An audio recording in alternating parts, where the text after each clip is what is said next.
Hello friends, women's ডের দিন আমি একটা কেক বানিয়েছিলাম। সেই কেকের ডেকোরেশনটা তোমাদের সাথে আজকে শেয়ার করব। আর এই কেকের অর্ডারটা পেয়েছিলাম পিসি চন্দ্র জুয়েলারি শোরুম থেকে। ওরা আমাকে কিছু ছবি সেন্ড করতে বলেছিল, তো আমি অনেকগুলো ছবি পাঠিয়েছিলাম। তার মধ্যে থেকে এই যে আজকে কেকটা বানাচ্ছি এই ডিজাইনটা ওরা সিলেক্ট করে দিয়েছিল। কেকের ডিজাইনগুলো দেখে মনে হয় কত সিম্পল, আমি কত সিম্পলভাবে তাড়াতাড়ি করে বানিয়ে নিব, কিন্তু যখন বানাতে যাই কেকগুলো তখন বুঝতে পারি এক একটা কেকের পিছনে কত পরিশ্রম করতে হয়। আর এই ফন্ডেন্ট ওয়ার্ক থাকলে তো কোনো কথাই নেই। আজকে কেকে প্রচুর ফন্ডেন্ট ওয়ার্ক ছিল, তো আমার অনেক টাইম লেগে গেছে আজকে কেকগুলো বানাতে। আমি কি কি ফন্ডেন্ট ওয়ার্ক করেছি সেগুলো তোমাদের সাথে দেখালাম।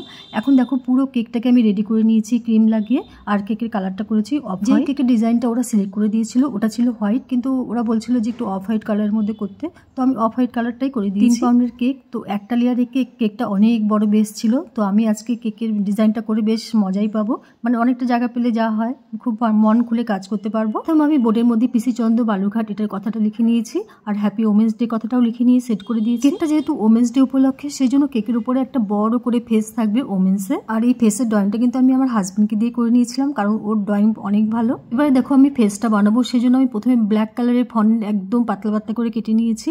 এবারে আমি বানিয়ে নিচ্ছি চুল। পাতলা পাতলা ফন্ডেন্ট গুলো বসাতে না এক একটা ফন্ডেন্ট বসাতে আমার 10 মিনিট করে টাইম লাগছিল, মানে অনেক বুঝে শুনে ধীরে সুস্থে ফেলতে হচ্ছিল, কারণ যদি একটু হাত এদিক ওদিক লেগে যায় কেকের উপরে তাহলে কেকের ওই জায়গার ফিনিশিংটা নষ্ট হয়ে যাবে, আর কেকটা দেখতে কিরকম লাগবে বলো। তো ওদিকে দেখো চুলগুলো সেট করে নিয়েছি, এবার সুন্দর করে ফেসটা বানাবো। তো ফেসের জন্য আবার পাতলা করে এই কালো ফন্ডেন্ট নিয়েছি আর সুন্দর করে এইভাবে সেট করে নিয়েছি। কেকের মেন ডিজাইনটাই ছিল ফেস, তো ফেসটাকে আমার সুন্দর করে বানাতেই হবে। ফেসটা তো আমি সুন্দর করে বানিয়ে নিয়েছি, এবারে আমি চোখ বসাবো।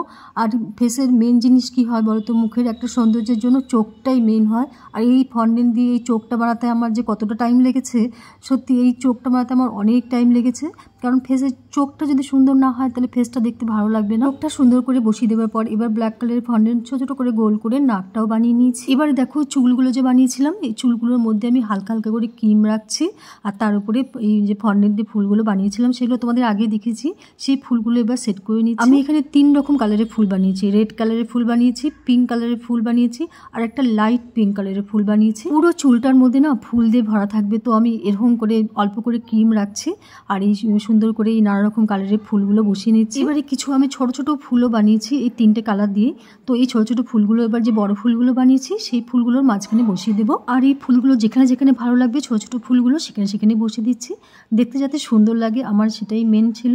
তো আমি সুন্দর করে সব ফুলগুলো বসিয়ে দিয়েছি। তো ফটো ভিডিও মানে এডিট করার সময় থাকে না, আর যখনই ভয়েস দিতে যাব তখনই চারিদিক থেকে এত আওয়াজ আসে, এতবার ডিলিট করতে হয় কি বলবো। আমি যে চুলগুলোর মধ্যে বড় আর ছোট ফুলগুলো রেখেছি তার মাঝখান দিয়ে এরকম গোল্ডেন কালারের বল দিয়ে দিচ্ছি, তাহলে দেখবে কেকটা দেখতে কত সুন্দর লাগে। এবারে দেখো আমি একটা ইয়াররিং বানিয়ে নিচ্ছি এরকম গোল্ডেন কালারের বল দিয়ে। প্রথমে ছোট ছোট গোল্ডেন কালারের বল লম্বা করে রেখেছি, তারপর একটা বড় নিচে একটা গোল্ডেন কালারের বল দিয়ে দিয়েছি। এবারে দেখো আমি হোয়াইট কালারের বল নিয়ে নিয়েছি, আর এই বলগুলো দিয়ে পুরো কেকের সাইডটা এইভাবে ডেকোরেশন করে দিচ্ছি, তাহলে কেকটা কিন্তু দেখতে অনেক সুন্দর লাগবে। নিচটাও কিন্তু এরকম বল দিয়ে দিয়েছি। এবারে দেখো কেকের নিচ দিয়ে সুন্দর করে একটা গোলাপ রেখে দিয়েছি, আর গোলাপের পাতাটাও রেখেছি। এবারে কেকটা কিন্তু আমার পুরোপুরি রেডি, আর কেকটা দেখতে সত্যিই খুবই সুন্দর লাগছিল। কেকটা কিন্তু ভেজ কেক ছিল আর ফ্লেভারটা ছিল ম্যাঙ্গো, আর ওরা যখন কেকটা নিতে এসেছিল ওদেরও কেকের ডিজাইনটা দেখে সত্যিই খুব পছন্দ হয়েছিল। এই কেকের ডিজাইনটা কিন্তু আমি আগেও অনেক বানিয়েছি, কিন্তু এত বড় জায়গা পেয়ে মানে আমি মন খুলে কাজ করেছি। আশা করি আজকে কেক ডেকোরেশন তোমাদের ভালো লেগেছে, ভালো লাগলে লাইক কমেন্ট শেয়ার করো। Thank you.